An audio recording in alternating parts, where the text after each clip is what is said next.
नमस्कार, मेरी YouTube channel के टू विज़न में आप सभी का स्वागत है। आज का हमारा टॉपिक है शुक्र का मीन राशि में गोचर और इसका सामान्य जनजीवन पर क्या प्रभाव पड़ेगा।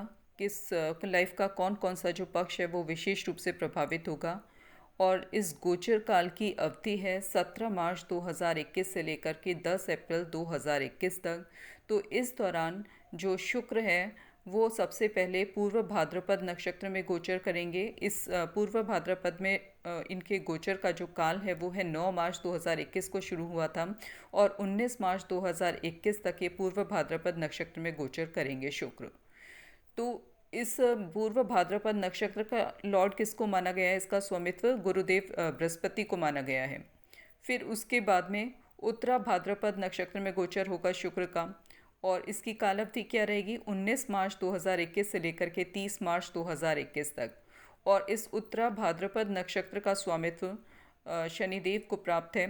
तो और इसके बाद में फिर जो रेवती नक्षत्र है उसमें शुक्र का गोचर होगा 30 मार्च 2021 से लेकर 10 अप्रैल 2021 तक। तो इस रेवती नक्षत्र का स्वामित्व जो है बुध को प्राप्त है। तो इस दौरान आपको ये जो शुक्र का संपूर्ण जो गोचर है उसमें जो प्रभाव मिलेगा ना वो एक निश्चित समय के अंतराल पर वो बदली होता रहेगा। वो क्यों बदलेगा, क्योंकि नक्षत्र लॉर्ड बदलेंगे। ठीक है, तो इसलिए जब जुपिटर ये शुक्र का जब गोचर जब गुरु के नक्षत्र में हो रहा होगा 9 मार्च 2021 से लेकर 19 मार्च 2021 के बीच, तो यहाँ पर आपको शुक्र का जो जिस पर्टिकुलर भाव विशेष में गोचर हो रहा है उसके फल के साथ साथ आपकी कुंडली में बृहस्पति की जुपिटर की क्या स्थिति है उसको भी आपको ध्यान में रखना होगा, क्योंकि इस बीच में जो प्रभाव है उसमें उसका भी प्रभाव पड़ेगा, बृहस्पति की स्थिति का भी, उसके बल का भी प्रभाव पड़ेगा। और फिर उसके बाद में जब उत्तरा भाद्रपद में शुक्र का गोचर होगा तब उस दौरान हमें आपकी कुंडली में शनि की स्थिति को देखना होगा कि आपके नेटल चार्ट में, बर्थ चार्ट में शनि किस अवस्था में है, अपनी शुभ राशि में शुभ स्थान पर बैठे हैं कि उनको कोई एफ्लिक्शन लगा हुआ है, किसी अशुभ प्लैनेट की दृष्टि उन पर पड़ी हुई है या राहु केतु से प्रभावित हैं, पीड़ित हैं। तो ये सब आपको देखना पड़ेगा, क्योंकि अगर वहाँ पर शनिदेव की स्थिति अच्छी नहीं हुई नेटल चार्ट में तब इस गोचर काल में आपको उतना लाभ नहीं हो पाएगा। बेशक ये फेवरेबल राशि में अपनी गोचर कर रहे हैं, उच्च राशि में शुक्रदेव। और फिर उसके बाद में रेवती नक्षत्र में 30 मार्च 2021 से लेकर के 10 अप्रैल 2021 तक जब जुपिटर का गोचर होगा तो रेवती नक्षत्र के जो स्वामित्व है वो बुध को प्राप्त है। तो उसके लिए आपको इस दौरान बुध की स्थिति अपने नेटल चार्ट में देखनी होगी, जिससे कि आप संपूर्ण प्रभाव को जान सकें।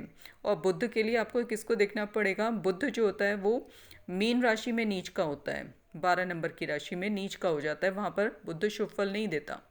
लेकिन बुध शुक्र की राशियों में शुभ फल देता है, शनि की राशियों में शुभ फल देता है। तो उस आधार पे आपको देखना होगा। अब चलते हैं, बढ़ते हैं राशियों की तरफ कि प्रत्येक राशि पर इस गोचर का प्रभाव कैसा रहने वाला है। तो सबसे पहले शुरू करते हैं मेष राशि से। मेष लग्न एवं चंद्र राशि के जातकों के लिए शुक्र का जो गोचर है वो आपके 12वें भाव पर होने जा रहा है। और आपकी कुंडली में शुक्र को जो स्वामित्व प्राप्त है वो धन भाव का यानी कि सेकंड हाउस का स्वामित्व प्राप्त है, और सप्तम भाव का यानी कि लाइफ पार्टनर, जीवन साथी और व्यापार के भाव का स्वामित्व इसको शुक्र को प्राप्त है। तो आपके लिए जो इसके फल रहने वाले हैं इस गोचर काल में शुक्र के, वो मिले जुले रहने वाले हैं, यानी कि अच्छे भी और बुरे भी। तो धन कमाने के मामले में एवं रुकी हुई पेमेंट प्राप्त करने हेतु आपके लिए यात्राओं की संभावना बनी हुई है इस दौरान। और दूसरा, इन यात्राओं में आपका धन भी अच्छा खासा खर्च होगा। यात्राओं के कारण स्वास्थ्य संबंधी समस्याओं का भी सामना आपको करना पड़ सकता है, इसलिए आपको बहुत ज़्यादा सावधान रहने की ज़रूरत है। और यदि कहीं पे कोई पेमेंट रुकी हुई है तो उसमें भी आपको मिलने में देर लग सकती है, और इसके लिए आपको प्रयास भी बहुत ज़्यादा करना पड़ेगा। और जो सेकंड हाउस होता है इसे हम वाणी का विचार करते हैं, और शुक्र जो है वर्तमान में व्यय भाव में यानी कि लॉस वाले स्थान पर गोचर कर रहे हैं। तो यहाँ पर आपको वाणी पर भी संयम रखने की बहुत ज़रूरत है, जिससे कि हालात ना बिगड़े और आपके कामों में विघ्न ना पड़े। अब बात करते हैं वृष लग्न एवं चंद्र राशि के जातकों की। तो आपके लिए जो शुक्र हैं वो आपके लग्न के भी लॉर्ड हैं और साथ में आपके छठे भाव के भी लॉर्ड हैं, और वर्तमान समय में वो गोचर कहाँ पे कर रहे हैं? आपके इनकम हाउस पर गोचर कर रहे हैं। तो यहाँ पर क्या होगा कि आपके जो रुके हुए काम है ना वो पूर्ण होंगे, और साथ ही इस गोचर काल में आपके लिए कार्य एवं आय की वृद्धि की संभावना भी प्रबल बनी हुई है। और अभी तक जो लोग आपकी बात को महत्व नहीं दे रहे थे, आपके सुझावों पर विचार करेंगे वो अब, और इसका लाभ आपको आपके कार्य के क्षेत्र में प्राप्त होगा। मित्रों एवं साथ काम करने वाले जो आपके कलीग्स हैं उनसे भी आपको सहयोग मिलेगा। स्वास्थ्य की दृष्टि से भी समय आपके लिए काफ़ी अनुकूल दिख रहा है। किसी कोर्ट केस के माध्यम से भी आपको लाभ प्राप्त होने की संभावना है, यदि ऐसा कुछ मामला किसी कोर्ट में आपका चल रहा है तब। यदि जॉब के लिए प्रयास आप कर रहे हैं तो इस दौरान आपकी जो इच्छा है उसकी पूर्ति होगी। तो ये था इस गोचर का फल आपके लिए। अब बात करते हैं मिथुन लग्न एवं चंद्र राशि के जातकों के लिए। तो आपके लिए शुक्र आपके पंचम भाव और 12वें भाव के स्वामी हैं, और आपके दशम भाव यानी कि कर्म भाव पर गोचर कर रहे हैं। तो कार्य की दृष्टि से तथा आर्थिक दृष्टि से आपके लिए शुभ संकेत हैं। कार्य क्षेत्र में परिस्थितियां सकारात्मक रहेंगी आपके लिए। उच्च अधिकारियों का आपको सहयोग मिलेगा, और यदि आपका जो कार्य व्यवसाय है वो विदेश या विदेशियों से संबंधित है तो उसमें आपको विशेष रूप से सफलता मिलेगी। और संतान को लेकर के भी आप सुख का अनुभव करेंगे। कार्य क्षेत्र में आपका प्रदर्शन अच्छा और प्रभावपूर्ण रहेगा। कार्य को लेकर के विदेश यात्रा की भी संभावनाएं आपके लिए बनी हुई हैं। अब देखते हैं कर्क लग्न एवं चंद्र राशि के जातकों को शुक्र का ये गोचर क्या प्रभाव देने वाला है। तो आपके लिए शुक्र आपके सुख भाव यानी कि चतुर्थ भाव और आपके इनकम भाव के स्वामी हैं, और वर्तमान में आपके भाग्य भाव पर गोचर कर रहे हैं।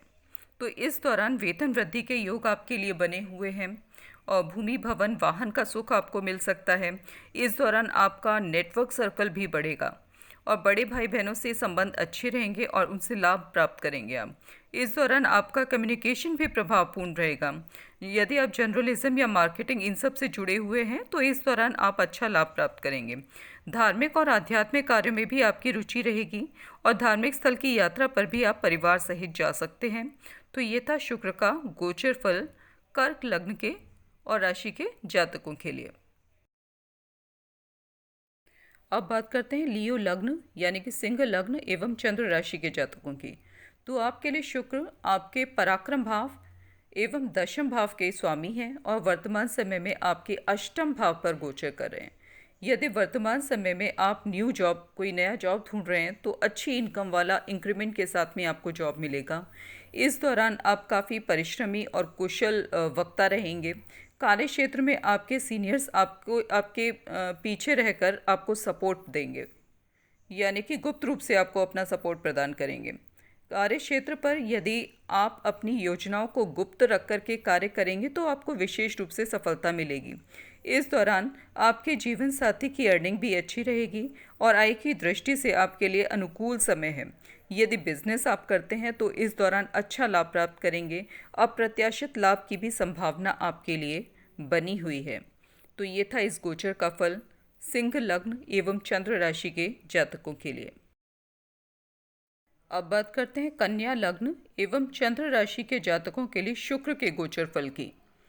तो इनकी आपकी कुंडली में शुक्र आपके धन भाव और भाग्य भाव के स्वामी हैं, और वर्तमान समय में आपके सप्तम भाव पर गोचर कर रहे हैं। और ये शुक्र की जो राशि है मीन राशि, और शुक्र की उच्च राशि है। इस राशि में शुक्र उच्च के हो जाते हैं। तो इस गोचर काल में आपको भाग्य का पूर्ण सहयोग मिलेगा। आपकी सेविंग्स अच्छी रहेंगी। कार्य क्षेत्र में स्त्री वर्ग से आपको सहयोग की प्राप्ति होगी। जॉब में प्रमोशन के भी योग आपके लिए बने हुए हैं। यदि आप अविवाहित हैं तो आपका कोई मित्र अथवा सहकर्मी आपकी ओर आकर्षित हो सकता है, और आप उसके साथ विवाह बंधन में भी बंध सकते हैं। यदि विवाहित हैं तो दाम्पत्य जीवन में प्रगाढ़ता के संकेत आपके लिए प्रतीत होते हैं। तो ये था शुक्र का गोचर फल कन्या लग्न एवं चंद्र राशि के जातकों के लिए। अब बात करते हैं तुला लग्न एवं चंद्र राशि के जातकों की।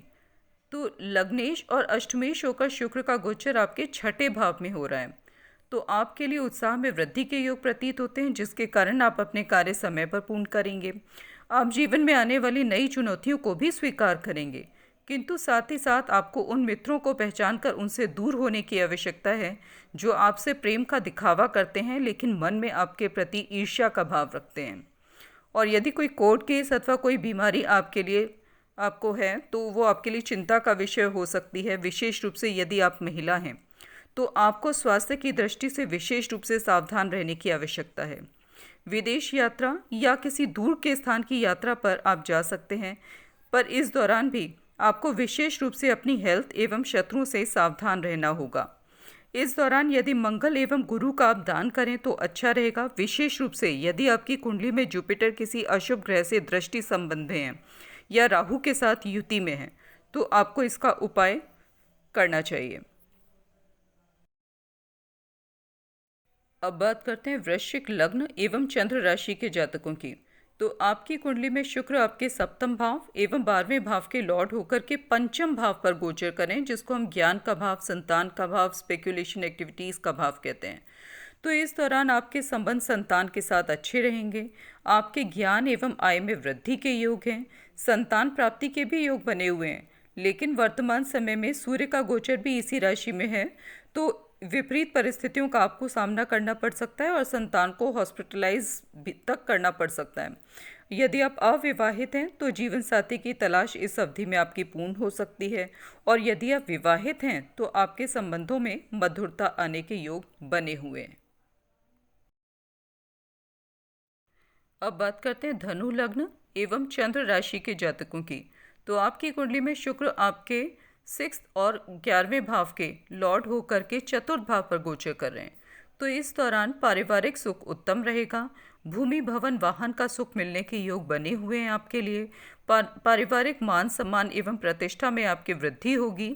सुख सुविधा के साधनों में भी वृद्धि के योग हैं, परंतु साथ ही बड़े भाई बहनों के साथ विवाद कोर्ट तक भी पहुंच सकता है। अतः परिवार की किसी बुजुर्ग महिला की मध्यस्थता से उस विवाद को समय रहते आपको सुलझाने का प्रयास करना आवश्यक है।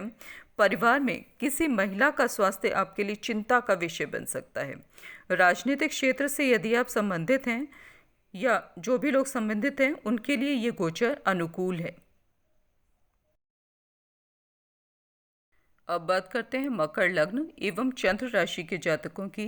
तो आपकी कुंडली में शुक्र आपके पंचम और दशम भाव के लॉर्ड होकर के तृतीय भाव पर गोचर कर रहे हैं, जिसको हम पराक्रम भाव कहते हैं। तो इस दौरान आपका उत्साह काफ़ी बढ़ा हुआ रहेगा। निर्णायक क्षमताएं अच्छी रहेंगी। कार्यस्थल पर विरोधियों का सामना करना पड़ सकता है आपको, परंतु आप स्वयं भी अपनी बुद्धिमत्ता एवं प्रभावपूर्ण कम्युनिकेशन के कारण विरोधियों को शांत करने में सफल होंगे। इस दौरान भाई बहन के साथ भी विवाद की स्थिति आपके लिए उत्पन्न हो सकती है, अतः आपको सावधान रहना होगा। आपके किसी घनिष्ठ मित्र के माध्यम से आपकी मुलाकात किसी प्रभावशाली व्यक्ति से हो सकती है, जिसके कारण आपको आपके कार्य में सहयोग की प्राप्ति होगी और आगे आने वाले समय में आपके लिए लाभ की स्थितियां बनेंगी। और मान सम्मान में आपकी वृद्धि के भी संकेत मिल रहे हैं। कार्य क्षेत्र से संबंधित रुके हुए सभी कार्य आपके पूर्ण होने की संभावना भी बनी हुई है। तो ये था शुक्र के गोचर का फल आपके लिए। अब बात करते हैं कुंभ लग्न एवं चंद्र राशि के जातकों की। तो आपकी कुंडली में शुक्र आपके चतुर्थ भाव एवं नवम भाव, जिसको हम भाग्य भाव कहते हैं, उसकी स्वामी होकर वर्तमान में आपके धन भाव में यानी कि सेकंड हाउस में गोचर कर रहे हैं। तो शुक्र आपकी कुंडली में योग कारक प्लेनेट हैं और वर्तमान समय में अपनी उच्च राशि यानी कि मीन राशि में गोचर कर रहे हैं शुक्र, और वर्तमान समय में आपके सेकंड हाउस में गोचर करें, जिसको हम धन भाव कहते हैं। तो आपकी आर्थिक स्थिति को शुक्र का ये गोचर मजबूत बनाने में आपकी मदद करेगा। और इस अवधि में आपको कुछ नए प्रोजेक्ट्स की भी प्राप्ति हो सकती है, जिनके कारण आप बहुत बहुत लंबे समय तक उसमें व्यस्त रह करके अच्छा अर्थ लाभ अर्जित कर सकते हैं। आपकी वाणी तथा व्यक्तित्व का प्रभाव भी दूसरों पर पड़ेगा, क्योंकि जो सेकंड भाव होता है, दूसरा भाव, इसको वाणी का भाव भी कहते हैं। तो जिसके कारण आप प्रशंसा के पात्र बनेंगे, आपके मान सम्मान में वृद्धि होगी। आपकी वाणी से सभी लोग सकारात्मक रूप से प्रभावित होंगे और इसका असर आपको आपके कार्यक्षेत्र में भी देखने को मिलेगा। लेकिन साथ ही साथ कुछ ऐसा भी बोलने से आपको बचना होगा जिसके कारण किसी विवाद में फंसने की आपकी संभावना हो। तो यहाँ पर आपको थोड़ी सावधानी भी बरतनी है। अब देखते हैं मीन लग्न एवं चंद्र राशि के जातकों के लिए शुक्र का प्रभाव कैसा रहने वाला है। तो आपकी कुंडली में शुक्र आपके तीसरे भाव यानी कि पराक्रम भाव एवं अष्टम भाव के लॉर्ड होकर के लग्न पर मीन राशि में गोचर कर रहे हैं, अपनी उच्च राशि में। तो आपके लिए ये जो गोचर है ये ज़्यादा अनुकूल प्रतीत नहीं होता है। एक तरफ तो लोग आपके व्यक्तित्व से प्रभावित भी होंगे और उसका लाभ आपको आपके कार्य एवं पारस्परिक संबंधों में देखने को भी मिलेगा। लेकिन वहीं दूसरी ओर आपको उन ऐसे व्यक्तियों से विरोध का सामना करना पड़ेगा जिनके विषय में आपने कभी सोचा तक नहीं होगा कि ऐसा व्यक्ति, आपका इतना जानने वाला कोई ऐसा व्यक्ति आपका विरोध कर सकता है। शत्रु एवं दीर्घकालीन बीमारियां आपके लिए चिंता का विषय बन सकती हैं, अतः आप सावधान रहें। टाइम पर समय रहते डॉक्टर से कंसल्ट करें, ज़रूरत हो तो जो है ट्रीटमेंट कराएं, टाइमली शुरू कर दें। और मानसिक शांति बनाए रखने हेतु आपको योग, मेडिटेशन, आध्यात्म से भी जुड़ने की ज़रूरत है। और आकस्मिक घटनाएं इस दौरान आपका ध्यान अपनी ओर खींच सकती हैं, परंतु अपनी बुद्धिमत्ता के बल पर आप सब परेशानियों से बाहर निकलने में सफल होंगे, जो कि आपके लिए बड़ी पॉजिटिव बात है इस गोचर काल में। पर्सनल हॉरोस्कोप एनालिसिस के लिए आप हमें कांटेक्ट कर सकते हैं। यह पर नंबर नीचे दिया गया है 9560263278। धन्यवाद।